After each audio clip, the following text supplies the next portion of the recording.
오늘은 거부할 수 없는 부르심이라는 제목으로 하나님의 말씀을 전하고자 합니다. 여러분 인생에서 가장 중요한 발견은 무엇입니까?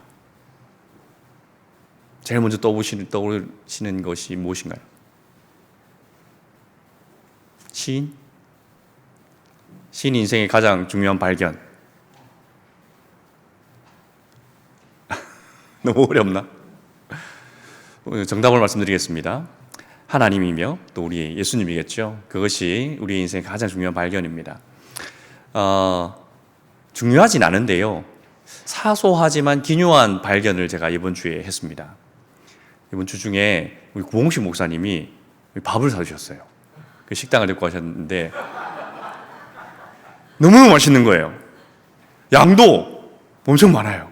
거기에 대해서 가격까지 아주 저렴했습니다. 사소하지만 아주 기묘한 발견을 했는데요, 궁금하시죠? 다음 주 금요일에 오시면 제가 말씀드리겠습니다. 그 전에 구홍식 목사님한테 물어본 반칙입니다.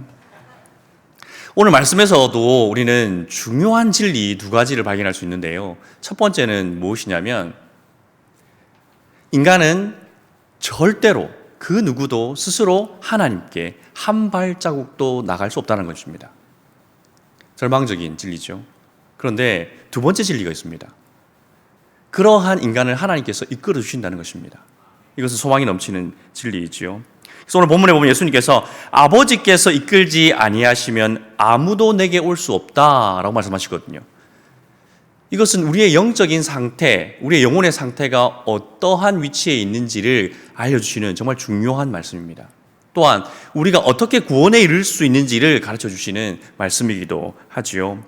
인간이 지혜가 쌓이고 지식이 넓어지고 기술이 발달해서 지금은 우주로 로켓을 발사하고 화성에다가 식민지를 건설하겠다라는 아주 큰 비전을 가지고 움직이는 사람들도 있는 그런 시대를 살아가고 있습니다. 그럼에도 불구하고 인간은요, 절대로 단 한 발자국도 스스로 하나님께 나아갈 수 없습니다. 이것이 바로 오늘 본문에서 예수님께서 말씀하시는 아무도 올 수 없다라는 것에 대한 의미죠. 아무도라고 말씀하시는 거 보니까 여기에 예외가 없다는 얘기예요. 지식이 많은 니고데모도, 율법을 열심히 따랐던 바리새인도, 또 부자 청년도 스스로의 힘으로는 결코 하나님 앞에 나아갈 수가 없습니다. 이것이 우리가 직면하고 있는 절망적인 현실이죠. 그런데 이러한 절망적인 현실 뒤에 하나님께서 우리에게 소망을 주십니다. 바로 아버지께서 이끌어 주신다는 것이죠. 아버지께서 우리를 이끌어 주셔서 우리를 구원에 이르게 하시겠다라고 하나님께서 약속해 주고 계십니다. 그래서 우리는 하나님의 일감인 거예요. 우리는 하나님의 일감입니다. 하나님께서 우리를 일감 삼으셔서 지금도 일하고 계십니다.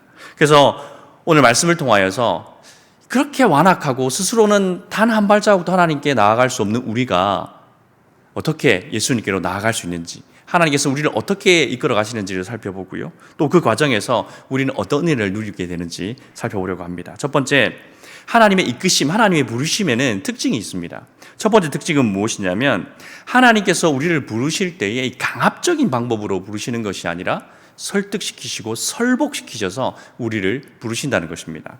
우리 호세아 11장 4절 말씀 우리 함께 읽어볼까요? 시작. 내가 사람의 줄, 곧 사랑의 줄로 그들을 이끌었고 그들에 대하여 그 목에 멍에를 벗기는 자 같이 되었으며 그들 앞에 먹을 것을 두었느라. 애굽에서 노예 생활로 종살이로 고통받는 자기 백성들을 하나님께서 인도하셨던 그 사건을 기록한 말씀입니다. 하나님께서 사랑의 줄로 그 백성을 이끌어내셨다라고 말씀하고 계시죠. 그들을 징계의 채찍으로 몰아가신 것이 아니라, 목에 줄을 채워서 끌고 가신 것이 아니라 사랑의 줄로 이끌었다라고 말씀하십니다. 하나님께서 우리에게 주신, 인간에게 주신 그 자유의지를 꺾으시는 방법으로 우리를 인도하지 아니하십니다. 우리를 그런 방법으로 부르지 아니하십니다. 하나님께서는 우리를 인격적으로 부르시되 그 부르심 앞에 우리가 항복하게 만듭니다. 스스로 항복하게 만들죠. 이 항복은 절대로 굴욕적이지 않습니다. 왜냐하면 나를 사랑하는 이를 향한 항복이기 때문에 이 항복은 절대 굴욕이 아니라 오히려 기쁨과 환희가 되는 겁니다. 시편 16편 11절 말씀에서 주께서 생명의 길을 내게 보이시리니 주의 앞에는 충만한 기쁨이 있고 주의 오른쪽에는 영원한 즐거움이 있나이다 라고 노래하고 있습니다. 하나님의 부르심, 그 부르심에 항복하는 것은 오히려 우리의 영혼 가운데에 말할 수 없는 기쁨을 준다는 것이죠. 왜 기쁨이 되겠습니까? 왜냐하면 그 하나님의 부르심으로 말미암아 우리가 죄와 사망의 지배에서 벗어나서 해방되고 구원을 얻기 때문입니다. 그래서 하나님께서는 이 모든 과정을 이끌어 가실 때에 강압적으로 하지 아니하시고 우리를 설득시키시고 설복시키시고 항복을 받아내시는 방법으로, 그것도 굴욕적인 항복이 아니라 기쁨과 즐거움으로 항복하게 하셔서 우리를 부르신다는 것입니다. 이거 첫 번째 특징입니다. 두 번째는요, 하나님의 부르심은 사랑의 부르심입니다. 우리 호세아 11장 4절 말씀 다시 한번 보겠습니다. 내가 사람의 줄 곧 사랑의 줄로 그들을 이끌었다라고 말씀하고 계시지요. 하나님께서는 자기 백성을 구원하시기 위해서 사랑의 줄로 묶으셨다라고 말씀하십니다. 이것은 마치 암벽 등반 중에 조난을 당한 그 동료를 구하기 위해서 함께 동반했던 그 동반자가 그와 함께 로프로 자기의 몸을 묶는 것과 같습니다. 그 조난당한 그 등반자를 구조해 줄 수 있는 사람은 한 사람밖에 없죠. 누굽니까? 그와 함께 로프로 연결할 한 사람. 그 사람 말고는 그 조난당한 사람을 구해줄 사람이 없습니다. 하나님께서는 이처럼 우리를 구원하실 때에 죄와 사망의 절벽에서 끊임없이 추락하고 있는 우리를 위하여서 사랑의 줄을 준비하십니다. 그리고 당신과 우리를 한 몸으로 묶으십니다. 예수님께서 그 사랑의 줄로 우리를 동여매시고 죄와 사망의 그 절벽에서 추락하고 있는 우리를 이제 건져내시는 일을 시작하십니다. 어떻게 해요? 당신을 십자가에 못 박으심으로, 당신이 그 십자가에서 물과 피를 다 쏟으심으로 우리를 그 사망과 죄악의 절벽에서 끌어올리심으로 우리를 구원해 내십니다. 당신의 생명보다 우리가 더 중요하고 더 사랑스럽게 여기시기 때문에, 더 사랑하시기 때문에 예수님께서는 그러한 일을 기꺼이 감당하셨던 것이죠. 그래서 하나님의 부르심, 이끄심은 이러한 사랑의 이끄심인데 그 사랑을 경험한 사람은 예수님의 그 사랑 앞에 감화됩니다. 예수님이 나를 얼마나 사랑하시는지에 대하여서 이미 십자가에서 확정되었기 때문에 의심하지 않고 하나님의 그 부르심 안에서 예수 그리스도의 사랑, 하나님 아버지의 사랑을 발견하고 감화됩니다. 사랑보다 강력한 것이 없죠. 달콤한 말로 그냥 사랑을 속삭이는 것이 아니라 예수님께서 실제로 당신의 생명을 다 바쳐서 우리를 구원해내시고 그 사랑을 확증하셨기 때문에 그 사랑 앞에 완악하고 강팍했던 우리의 심령이 비로소 녹아집니다. 그 사랑 앞에 감화되기 시작하는 것이죠. 그래서 예수님을 구주로 영접하지 않고는 견딜 수 없는 마음을 만드시고 그렇게 예수님을 구주로 영접하게 하십니다. 그래서 하나님의 부르심, 이끄심의 두 번째 특징은 이렇게 사랑으로 이끌어 주신다는 것입니다. 세 번째 특징은 무엇이냐면 하나님께서 전능하신 능력으로 우리를 부르시고 이끄신다는 것입니다. 고린도후서 10장 4절에서 5절 말씀해 보면 우리의 싸우는 무기는 육신에 속한 것이 아니요 오직 어떤 견고한 진도 무너뜨리는 하나님의 능력이라. 모든 이론을 무너뜨리며 하나님을 아는 것을 대적하여 높아진 것을 다 무너뜨리고 모든 생각을 사로잡아 그리스도에게 복종하게 하나니.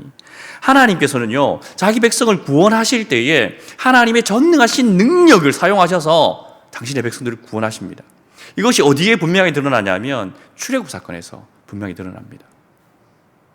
그 강팍했던 바로의 마음을 꺾으시기 위해서 하나님께서 10가지 재앙을 내리지 않습니까? 또 그 이후에는 어떻게 역사하셨습니까? 홍해를 가르시고 자기 백성을 마른 땅으로 걸어가게 하심으로써 자기 백성을 구원해 주셨습니다. 이처럼 하나님께서는 자기 백성들을 구원하실 때에 하나님의 그 위대하시고 그 전능하신 능력을 사용하셔서 자기 백성들을 부르시고 구원하시는 것을 우리가 알 수 있습니다. 말씀으로 천지를 창조하셨던 그분께서 그 위대하신 능력으로 자기 백성을 구원하시는 것입니다. 왜 그렇습니까? 왜냐하면 하나님의 구원 역사를 방해하려고 하는 사단의 그 견고한 진이 있기 때문입니다. 그들도 굉장히 강력하거든요. 그래서 할 수만 있다면 하나님의 구원 역사를 어찌해서든지 막으려고 합니다. 그래서 애굽의 술사들도 처음에는 그 모세가 행했던 기적들을 눈앞에 보이기도 하지, 똑같이 따라하기도 하지 않습니까? 그리고 이 사단이 악랄한 것은 정말 우리의 구원을 막을 수만 있다면 우리의 가장 사랑하는 가족을 통해서라도 우리가 구원에 이르지 못하도록 막아서는 것이 바로 이 사단이 하는 일입니다. 그렇기 때문에 이 사단을 결박하고 그 권세를 깨뜨리고 우리를 구원해 내시기 위하여서 하나님께서는 그 전능하신 능력을 사용하시는 것입니다. 또 우리의 마음은 어떻습니까? 우리의 마음이 얼마나 강박합니까? 우리의 마음이 얼마나 완고합니까? 하나님 부르시기 전에 우리는요, 절대로 복음을 듣지 않습니다. 복음을 들으려고 하지도 않고 듣고서도 그 모든 것을 다 배척해버립니다. 믿으려고 하지 않죠. 그런 완고한 마음을 깨뜨리시고 또 우리가 그 복음 앞에 항복하고 나오게 하시려고 하나님께서는 그 말씀으로 창조하셨던 그 전능하신 능력으로 우리를 구원해내시는 겁니다. 왜냐하면 구원은요, 새로운 창조, 재창조라고 보아도 되기 때문입니다. 왜 그렇습니까? 이전 것은 지나가고 새 것이 되게 하시는 하나님의 능력이기 때문에 그렇게 구원은 재창조의 능력이 필요한 것입니다. 하나님께서는 그렇게 전능하신 능력을 가지고 우리를 부르십니다. 지금까지 우리는 하나님이 부르심의 특징 세 가지를 살펴보았습니다. 첫 번째 무엇입니까? 강압이 아니라 우리를 설득하시고 설복하시는 방법으로, 정죄가 아니라 사랑으로, 또 크신 권능으로, 능력으로 우리를 구원하신다는 것을 살펴보았습니다. 그러면 이 하나님이 부르심이 우리에게 어떻게 역사하는지, 하나님의 그 부르심에 있을 때에 우리에게 어떤 일이 일어나는지 한번 살펴보기 원합니다. 첫 번째는요, 하나님이 우리를 부르실 때 비로소 우리가 죄인임을 깨닫게 됩니다. 마치 그 선생님이 학생을 교무실로 부르는 것 같아요. 여러분 학창 시절에 교무실 불려가 본 적 있으시죠? 뭐 한 번도 없었던 것처럼 기침을 따고 계시지만, 선생님이 누구야 교무실로 좀 와라, 야 선생님이 너 교무실 오래 라고 그런 얘기를 들으면 기대가 됩니까? 걱정이 됩니까? 걱정이 되죠. 그래서 뭐 잘못한 거 없나? 뭐 잘못한 거 없나? 자신을 막 과거를 생각하면서 갑니다. 그런 거 똑같은 거예요. 하나님께서 우리를 부르실 때에 비로소 우리는 내가 죄인임을 깨닫게 됩니다. 예수님께서 우리의 지혜가 되지 아니하시면 우리가 죄인인지 알 수 없어요. 성령께서 우리의 마음을 밝혀주시기 전까지는 우리가 죄인이라는 것을 깨닫지 못합니다. 하나님이 부르시기 전에 우리는 스스로 생각하기에 나는 제법 괜찮은 사람이었어요. 이 정도면 법 없이 또 살만한 사람이라고 스스로 그렇게 생각하던 사람들이었습니다. 그런데 하나님께서 우리를 부르시잖아요. 하나님께서 우리를 부르시는 그 순간 비로소 우리는 우리의 실상을 보게 됩니다. 내가 얼마나 죄인인지, 내가 얼마나 허물이 많은지, 내가 얼마나 소망이 없는 사람인지, 내가 얼마나 하나님을 대적했던 사람인지를 비로소 깨닫게 되는 것이지요. 그래서 하나님께서 우리를 부르실 때에 비로소 우리의 실상을 보고 내가 죄인이라는 것을 깨닫게 됩니다. 두 번째는요, 하나님께서 부르실 때 그 하나님의 부르심 앞에서 우리는 예수 그리스도가 얼마나 탁월하신지를 비로소 깨닫게 됩니다. 이것은 그 진주장사 비유 아시죠? 그 진주장사가 극히 값진 진주 하나를 발견합니다. 야, 이거는 내가 지금까지 보아왔던 진주와 비교할 수 없을 만큼 아주 탁월하고 아름답고 가장 값비싼 진주다라는 것을 한눈에 알아봅니다. 그리고 자기가 가지고 있는 모든 것을 팔아서 그 진주를 사죠. 여러분, 이 진주가요, 인간의 죄악이라는 검은 천 위에 놓여질 때에 그 진주는 더 빛을 발하고 더 영롱해지고 더 아름답습니다. 이것이 어떤 의미입니까? 예수 그리스도 앞에 내가 얼마나 비참하고 비천하고 허물이 많은 자라는 것을 깨닫게 될 때에 예수 그리스도의 그 아름다우심과 탁월하심, 거룩하심, 정결하심, 그 영롱하심이 더 한눈에 확 드러나는 거예요. 하나님이 부르셔서 내가 죄인임을 깨닫게 될 때에 그 깨달음을 통하여서 예수 그리스도를 바라보면 나의 이 비참함에 비해서, 나의 이 죄악과 추악함에 비해서 예수 그리스도는 얼마나 아름다운 분이신가, 얼마나 탁월한 분이신가, 내가 도무지 가까이 나아갈 수 없을 만큼 위대한 분이라는 것을, 그 아름다움에 비로소 눈이 띄게 됩니다. 그래서 예수님을 따라가지 않고는 견딜 수 없는 마음이 되는 거예요. 저렇게 아름다우신 분이라면, 저렇게 왜 위대하신 분이시라면, 저렇게 존귀하신 분이시라면, 저렇게 거룩하신 분이시라면, 저렇게 진실하신 분이시라면, 저렇게 인자로운 분이시라면 아무런 이의 없이 그분을 따라가고 싶습니다. 그래서 하나님께서 우리를 부르실 때에 우리는 예수 그리스도의 그 아름다우심과 탁월함을 깨닫게 되고, 그래서 예수님을 따라가게 되는 거예요. 그래서 우리는 예수 그리스도와 함께 사랑에 빠지게 되죠. 세 번째는 무엇이냐면, 하나님께서 우리를 부르실 때에 비로소 우리의 의지가 변화되기 시작합니다. 하나님이 우리를 부르시기 전에, 하나님 우리를 알기 전에 우리의 인생의 최대 목표는 뭐였습니까? 잘 먹고 잘 사는 거, 행복하게 사는 거, 편안하게 사는 거, 안락하게 사는 거, 내가 원하고 바라는 것을 이루고 사는 것이 우리의 인생의 목표였지 않습니까? 그런데 하나님께서 우리를 부르신 이후에는 변화가 일어나기 시작하는데요, 이제는 예수님을 위해 살고 싶어집니다. 왜냐하면 내가 나를 사랑하는 것보다 하나님이 나를 사랑하는 것이 훨씬 더 탁월하시다는 것을 깨닫기 때문이에요. 그러니까 내가 나를 사랑하여서 내가 뭘 하는 것보다 하나님이 나를 더 사랑하시기 때문에, 하나님을 사랑하면 나의 사랑은 당연히 이루어진다는 것을, 그 진리를 깨닫고 나면 이제는 나를 위해서가 아니라 하나님을 위해서 살고 싶은 마음이 생기는 것입니다. 점점 예수님의 말씀에 나를 쳐서 복종하고 싶습니다. 사랑하는 이의 말씀인데 기꺼이 따라가고 싶은 마음이 생깁니다. 새로운 소원이 생기기 시작하는 겁니다. 그래서 예수님을 더 알고 싶고 더 가까이 하고 싶고, 그 예수님의 말씀에 한 말씀이라도 더 복종하고 싶은 마음이 우리의 의지 가운데 생기기 시작합니다. 이러한 소원은요, 부패한 본성 아래에서는, 즉 하나님께서 우리를 부르시기 전에는 절대로 우리의 마음 가운데 생겨날 수 없는 마음이에요. 근데 하나님께서 우리를 부르시고 나면 이러한 마음이 우리의 의지 속에서 발현되기 시작합니다. 그래서 점점 예수님을 닮아가고 싶어요. 점점 예수님을 따라가고 싶습니다. 그러한 변화가 계속해서 일어납니다. 그래서 우리는 점점 죄에 대하여서는 죽고 의에 대해서는 살아나는 그러한 새로운 의지가 우리의 마음 가운데, 우리의 삶 가운데 드러나기 시작합니다. 그래서 하나님께서 우리를 부르실 때에 하나님의 부르심을 통하여서 우리의 지성이 깨달음을 얻습니다. 우리가 죄인이라는 것을 깨닫게 되고, 또 우리의 정서는요, 예수님을 사랑하지 않고는 견딜 수 없는 마음으로 변화됩니다. 또 우리의 의지에는 하나님의 말씀을 따라 살고자 하는 굳건한 의지가 불러 일으키게 되는 것이죠. 이러한 하나님의 부르심은 마치 목수가 집을 짓는 것처럼 기초를 놓고 기둥을 세우고 그리고 석가래를 놓고 지붕을 세우고 건축을 해나가는 것처럼, 하나님께서 우리의 지정의, 우리의 전 인격에 하나님께서 역사하심으로 우리를 완전히 새로운 사람으로 변화시켜 가십니다. 그래서 그러한 변화를 극적으로 보여준 사람이 누구냐면 바로 삭개오예요. 삭개오가 예수님이 오신다는 소식을 듣고 예수님이 너무너무 보고 싶어서 나갔더니 키가 작네, 볼 수가 없어.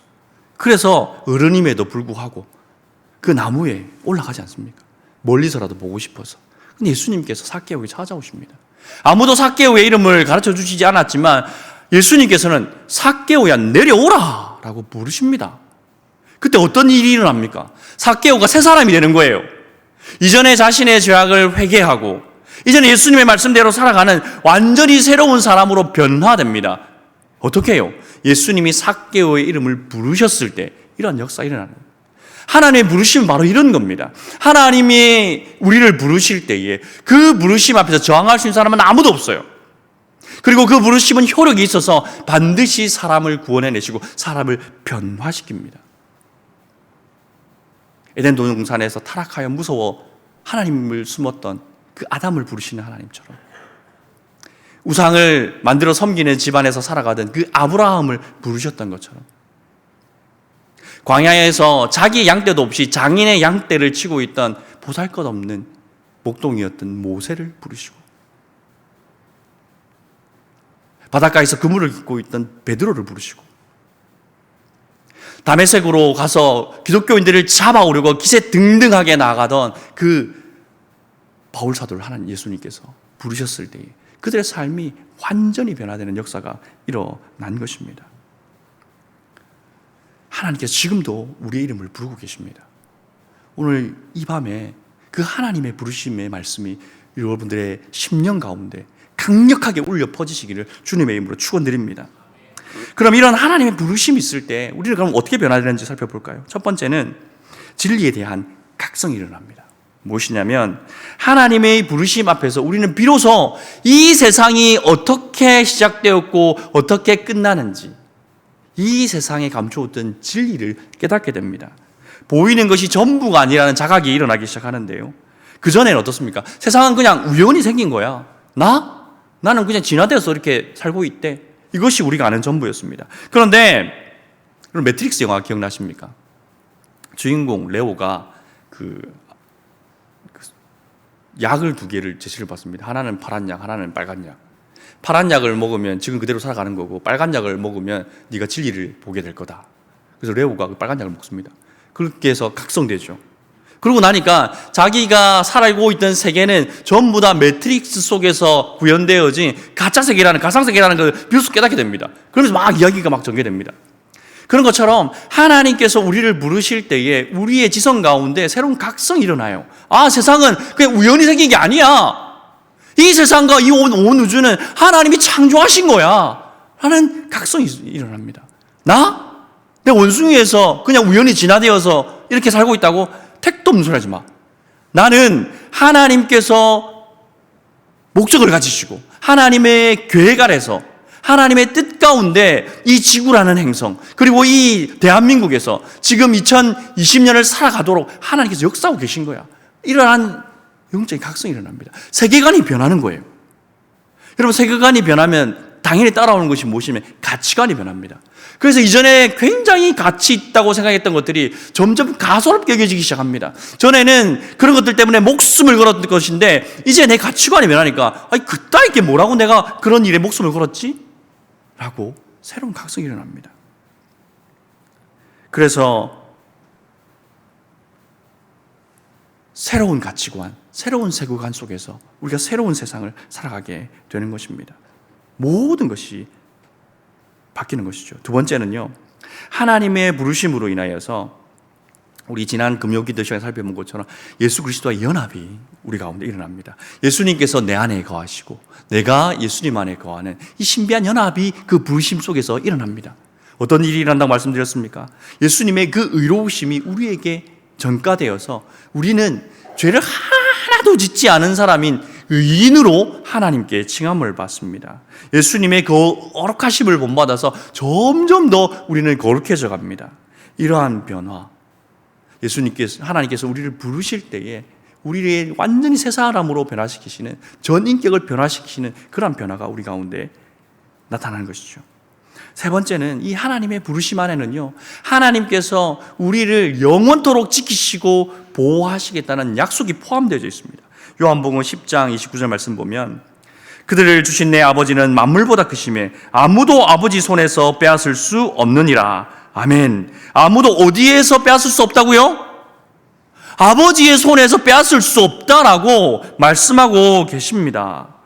우리를 구원하실 때에 하나님께서는 가장 크신 능력으로, 큰 권능으로 우리를 구원하셨다고 말씀드렸잖아요. 그 권능이, 그 능력이 계속해서 작동하고 있는 겁니다. 작용하고 있는 거예요. 우리를 구원하실 때만 작용하는 것이 아니라는 것입니다. 이제 내가 널 구원했으니 이제 네 알아서 살아라 라고 하면서 우리를 고아와 같이 버려두지 아니하시고, 하나님께서는 끝까지 그 권능의 손으로, 그 전능하신 능력으로 우리를 지키시고 보호하시고 인도해 주신다는 것입니다. 그래서 하나님께서 우리의 이름을 부르실 때에 그 부르심 안에는 이제부터 네 인생은 내가 책임진다라는 하나님의 그 약속이 그 안에 포함되어 있는 것입니다. 그냥 부르는 게 아닌 거죠. 그래서 하나님께서 우리와 끝까지 함께 하시고 어떤 상황과 형편에도 함께 하시기 때문에 우리는 계속해서 승리하는 삶을 살아갈 수 있는 것입니다. 우리의 삶 속에서는 때로는 승리할 때도 있지만 때로는 실패할 때도 있지 않습니까? 어떤 부분에서는 칭찬받을 때도 있지만 어떤 때는 비난받을 때도 있습니다. 우리는 그 비난받고 실패한 그 과거의 경험들 때문에 얼마나 아파합니까? 더 이상 내 인생에 소망이 없나 보다 라고 생각할 때가 얼마나 많습니까? 그러나 하나님 보실 때 그렇지 않다라는 거예요. 너의 그 잠깐의 실패가, 너의 그 잠깐의 그 상처가 영원하지 않을 거야. 내가 너와 함께 하기 때문이고 내가 너와 함께 할 때에 나의 가장 크신 그 권능으로 내가 너와 함께 하고 너를 인도할 거야. 그래서 이 세상을 살아가면서 필요한 모든 하늘의 자원과 이 땅의 자원을 적절하게 공급해 주셔서 우리가 계속해서 예수 그리스도를 따라갈 수 있도록 하나님께서 우리를 지키시고 보호하시고 인도해 주십니다. 그것이 우리를 부르실 때에 그 부르심 안에 이미 약속되어져 있는 것입니다. 이것이 바로 하나님의 부르심이 우리에게 가져오는 변화들입니다. 사랑하는 성도 여러분, 차가운 겨울밤에 혼자서 등산을 하다가 길을 잃었다라고 생각해 보십시오. 체온은 점점 내려갑니다. 방향이 어딘지 모르겠어요. 어디로 가야 되는지 알 수 없는 상황 가운데 그렇게 계속 시간이 흐르면 마음 가운데 절망이 찾아오죠. 아, 나는 여기서 이제 얼어 죽나 보다 라는 그 절망이 우리를 찾아올 것입니다. 그렇게 웅크리고 이제 죽을 준비를 하고 있는 그때에 저 멀리서 나를 부르는 그 구조대의 소리가 들린다고 생각해 보십시오. 그 나의 이름을 부르는 구조대의 그 소리를 듣는 순간 여러분 마음 가운데 어떤 심정이 되시겠습니까? 우와, 살았다! 이런 마음 들지 않겠습니까? 하나님 부르심이 그런 거예요.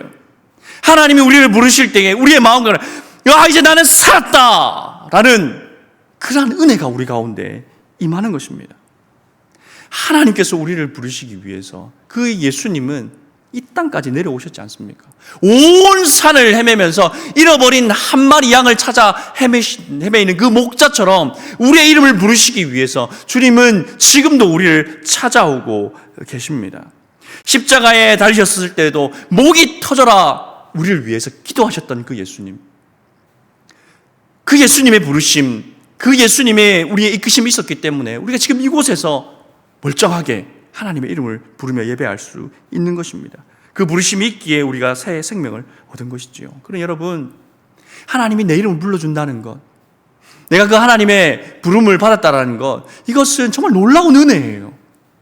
그것이 얼마나 놀라운 은혜인지 오늘 기도하시면서 큰 각성이 있기를 바랍니다.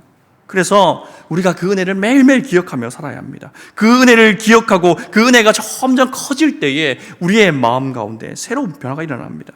에베소서 4장 1절 말씀 우리 함께 읽을까요? 그러므로 주 안에서 갇힌 내가 너희를 권하노니 너희가 부르심을 받은 일에 합당하게 행하라. 부르심을 받은 사람은 어떻게 행해야 된다고요? 부르심을 받은 일에 합당하게 살아야 한다라고 성경은 우리에게 말씀하고 있습니다. 이제 우리는 더 이상 죄의 종이 아니잖아요. 사망과 죽음의 종들이 아니잖아요. 이제 생명의 종이요, 그리스도 예수의 종이지 않습니까? 그 예수의 종으로서 살아가야 하는 것이지요. 그러한 일들 중에 정말 중요한 일이 무엇이냐면 아직 그 하나님의 부르심을 듣지 못하고 그 부르심이 있는 줄도 알지 못하는 영혼들이 있다는 겁니다.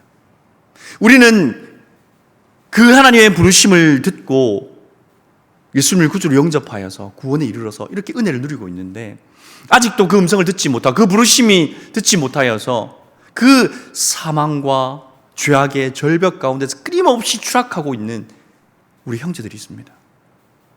이제 곧 설이 다가오지 않습니까? 일가 친척들, 가족들 모이게 될 터인데요. 우리가 그들에게 예수 그리스도의 부르심, 하나님의 부르심을 들려주지 않으면 그들은 하나님의 부르심을 들을 방법이 없습니다.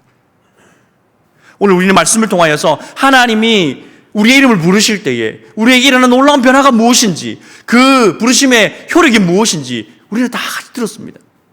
그 부르심의 능력과 효력을 믿으신다면 그런 믿음을 가지시고 그들에게 들려주십시오. 복음을 들려주십시오. 하나님께서 당신의 이름을 부르고 있다고, 그 부름에 이제 나오라고, 그 부름에 나오기만 하면 당신의 인생이 완전히 새롭게 변화될 것이라고. 그런 믿음을 가지시고 복음을 전하시는 여러분 되시길 바랍니다. 여러분, 하나님께서 지금도 우리를 부르고 계세요. 늘 부르십니다. 하나님께서 우리가 늘 하나님께 나오도록 하나님께서 우리를 부르고 계십니다. 더 깊은 믿음으로, 더 온전한 사랑으로, 더 뜨거운 사랑으로 나오라고 하나님께서는 지금도 우리를 부르고 계십니다. 무슨 바쁜 일이 그렇게 많아서, 무슨 중요한 일이 그렇게 많아서 우리는 우리를 부르시는 그 하나님의 부름을 외면하고 산단 말입니까? 그래서 안 될 것입니다. 우리의 영혼이 깨어있고 성령의 조명하심과 인도하심을 우리가 따라가면 우리를 부르시는 그 부르심의 음성을 듣게 될 것입니다. 그 부르심의 음성이 있을 때에 비로소 우리의 은혜가 시작되는 것이고, 그 부르심 속에서 하나님의 전능하신 능력을 보게 되는 것이고, 우리를 구원하신 그 하나님의 구원의 능력을 다시 한번 체험하고 예수 그리스도를 향한 뜨거운 사랑이 부릴 듯 일어나게 되는 것입니다. 그 부르심에 귀를 기울이시고 그 부르심을 따라가는 우리 모든 성도님들 되시기를 주님의 이름으로 축원드립니다. 아멘.